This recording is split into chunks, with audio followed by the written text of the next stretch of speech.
दोस्तों, एक बार फिर से ट्रम्प का दोहरा चरित्र सामने आ गया है। एक तरफ वो शांति वार्ता की अपील कर रहा है ईरान से और दूसरी तरफ अपने ट्रूप्स आर्मी के भेज रहा है खर्ज पर कब्जा करने के लिए। तो यहाँ पर ट्रम्प का दोगलापन फिर से सामने आया है और इधर शांति की बात चल रही है, उधर उसने 3200 सोल्जर्स की टुकड़ी ईरान में जो खर्ज द्वीप है उस पर कब्जा करने के लिए भेजी है और अब वो ज़मीन पर उतारने की तैयारी कर रहा है। हालांकि इसमें बेंजामिन नेतन्याहू ने मना कर दिया है कि वो अपनी फ़ौज वहाँ नहीं भेजेगा, ज़मीन पर नहीं उतारेगा। तो यहाँ पर ट्रम्प अकेला पड़ गया है। लेकिन यहाँ पर वो ये चाहता है कि खर्ज द्वीप पर कब्जा करने से उसका फ़ायदा ये होगा कि ईरान का जो एक्सपोर्ट है क्रूड ऑयल का वो रुक जाएगा। और खर्ज द्वीप इस बात के लिए जाना जाता है कि वहाँ से ईरान की 90% क्रूड ऑयल की सप्लाई होती है, यानी वहाँ से 90% क्रूड ऑयल एक्सपोर्ट करता है ईरान। और इसमें मेनली जो क्रूड ऑयल जाता है वो चाइना को जाता है। तो ये ट्रम्प का पहले से प्लान भी था कि ईरान को पहले उसकी लीडरशिप ख़त्म कर देंगे, उस पर कब्ज़ा कर लेंगे, जो नहीं हो पाया, रिजीम चेंज नहीं हो पाई। लेकिन प्लान ट्रम्प का यही था कि वहाँ सत्ता परिवर्तन करके अपना कोई पिट्ठू बैठा देंगे, पहलवी जैसे पहलवी जो उनका पिट्ठू है उसको बैठा देंगे और चाइना को सप्लाई रोक देंगे पेट्रोलियम की। तो ये ट्रम्प का मेन मकसद था, ईरान में रिजीम चेंज करना और चाइना की सप्लाई रोकना, क्योंकि चाइना डिपेंड है क्रूड ऑयल पे और वो आता है ईरान से। अगर वो रशिया से तेल ले भी लेगा तो इतना सप्लाई उसको नहीं हो पाएगी और रशिया और भी जगह देता है और उसकी अपनी भी नीड्स हैं।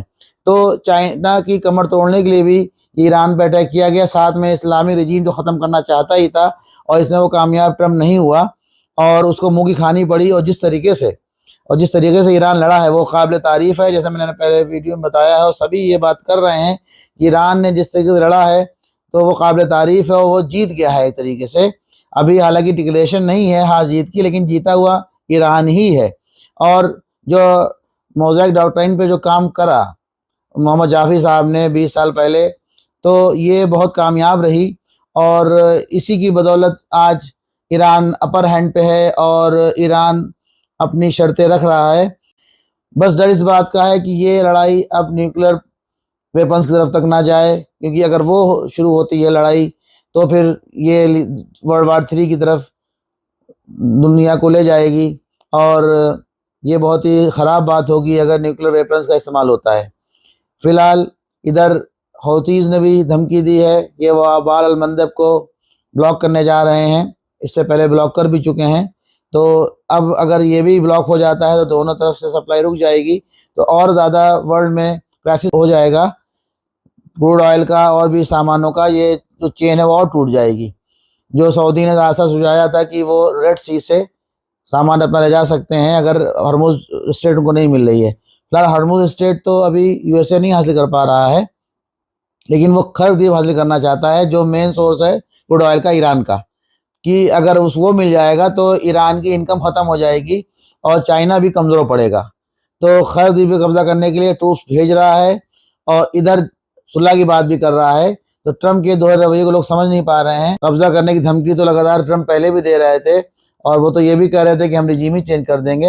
हालांकि रिजीम चेंज करने वो चले थे ईरान का और कुदरत ने ऐसा तमाशा दिखाया है कि उनकी पब्लिक उनके खिलाफ हो गई है और अब यूएसए में ट्रम्प के खिलाफ बहुत प्रोटेस्ट हो रहे हैं और लगभग सभी राज्यों में जो 50 स्टेट्स यूनाइटेड स्टेट्स की हैं, 50 स्टेट अमेरिका की हैं, सारी स्टेट्स में ही ट्रम्प की नीतियों के खिलाफ प्रदर्शन हुआ और ईरान वार को रोकने को प्रोटेस्ट हुआ। और इसके अलावा और भी वर्ल्ड में भी प्रदर्शन हुए, इसमें ऑस्ट्रेलिया, यूरोप और कई मुल्कों में प्रदर्शन हुए। यूरोप के सारे मुल्क, फ्रांस है, यूके है, स्विट्ज़रलैंड है, हर जगह प्रदर्शन हुए, जर्मनी में प्रदर्शन हुए।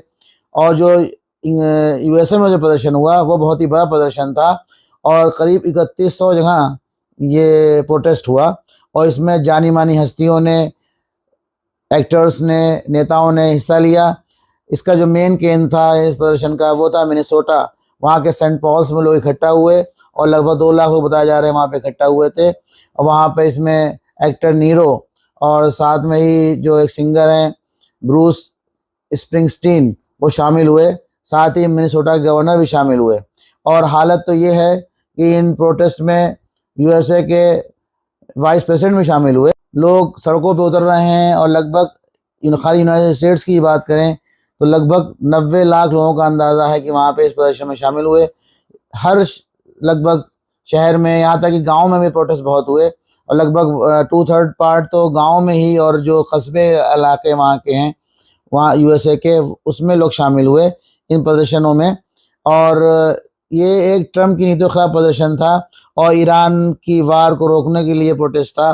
साथ ही जो इमिग्रेशन का मुद्दा था, इससे पहले भी प्रोटेस्ट हो चुके थे जून और अक्टूबर में, ये उनसे कई बार प्रदर्शन हुआ। इस बार प्रोटेस्ट बहुत ही बड़ा था क्योंकि ईरान वार से लोग बहुत ही आहत हैं और बहुत ही दुखी हैं और वो नहीं चाहते कि वार हो, और वो ये नहीं चाहते कि उनकी आर्मी बिला वजह इतनी दूर जाके अपनी जान दे और लड़े। तो इसी को लेके प्रदर्शन था जिसमें बहुत बड़े पैमाने पर प्रदर्शन हुआ।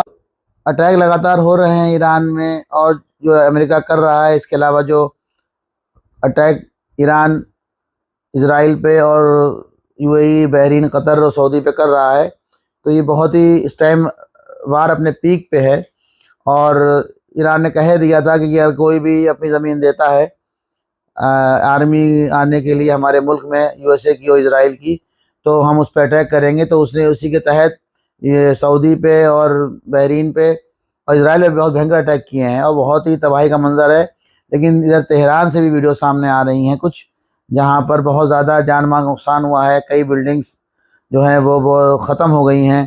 तो बहुत ही दर्दनाक और बहुत ही अफसोसनाक तस्वीरें सामने आ रही हैं तेहरान से, जहाँ पे इजराइल और अमेरिका की मिसाइल्स गिरी हैं। शांति वार्ता की कोशिश लगातार जारी हैं और पाकिस्तान, इजिप्ट और टर्की और सऊदी ये कोशिश कर रहे हैं कि ये वार थम जाए, क्योंकि क्राइसिस बढ़ता चला जा रहा है और बहुत ही ज़्यादा वर्ल्ड इकोनॉमी को नुकसान हुआ है इस जंग से, जो अभी इसका एस्टिमेट आप सोच नहीं सकते, उसका अंदाज़ा आप लगा नहीं सकते कितना नुकसान हो चुका है अब तक और अब आगे होगा, क्योंकि इन चीज़ों को रिबिल्ड करने में बहुत टाइम लगेगा। क्योंकि ऑयल रिफाइनरीज, जो भी चीज़ें ख़त्म हुई हैं उनको सही करने में और उसको दोबारा पटरी पर लाने में बहुत टाइम लगेगा। तो अभी 6 महीने तक हालात बदलने वाले नहीं हैं। और अगर ये खर्क द्वीप तक अगर ये यूएस आर्मी पहुंचती है तो हालात बद से बदतर हो जाएंगे। फिर हो सकता है चाइना भी जंग में डायरेक्ट कूद जाए। अभी तो ये रिपोर्ट्स आ रही हैं और ये खुद ईरान कह रहा है कि रशिया और चाइना हमारा साथ दे रहे हैं। तो अगर ये खर्क द्वीप पे यूएसए जाता है तो बहुत ही बुरे हालात हो जाएंगे। इसीलिए यूएसए भी जल्दी नहीं कर रहा है खर्क द्वीप बजाने के, धमकी दे रहा है और आर्मी भेज रहा है, लेकिन अभी उसने खर्क द्वीप पे एंटर नहीं किया है, क्योंकि जानता है कि अगर मैं खर्क द्वीप में एंटर करूँगा तो जंग और वाइडर हो जाएगी, बहुत बढ़ जाएगी और ज़्यादा वर्ल्ड वार की तरफ ये जंग चली जाए। तो इसी उम्मीद के साथ कि अब अमन कायम हो जाए और जल्द से जल्द ख़त्म हो, क्योंकि आगे बहुत ही बुरे हालात आने वाले हैं। जिस हिसाब से जंग चल रही है, जो दुनिया की इकोनॉमी को जो नुकसान हुआ है जानी माली, वो आप देख ही रहे हैं किस तरीके से नुकसान हुआ है। फ़िलहाल आज के लिए इतना ही। मैं इंशाअल्लाह फिर हाजिर होऊंगा अपनी नई वीडियो के साथ। मेरी इस वीडियो को ज़्यादा शेयर करें, लाइक करें, मेरे चैनल को सब्सक्राइब करें। खुदा।